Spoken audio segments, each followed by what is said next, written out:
Hey everybody, this is a quick video just to talk about how to check your doorbell transformer's wiring if you're trying to figure out if it's working. It could be the transformer itself, and it could also be the wiring that's going to it. So we're just going to talk real quickly about how to check the wiring. So first of all, you want to turn off the power to the doorbell because you don't want to get electrocuted while you're messing around with this stuff.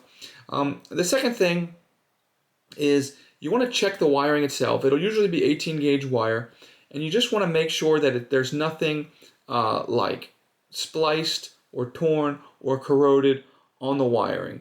And then also, like where the connections are, if anything seems to be worn or damaged or anything like that, you may need to replace that wiring. And just by checking that wiring on the doorbell transformer, you may be able to get your doorbell working again. So, thanks a lot for watching. Have a great day.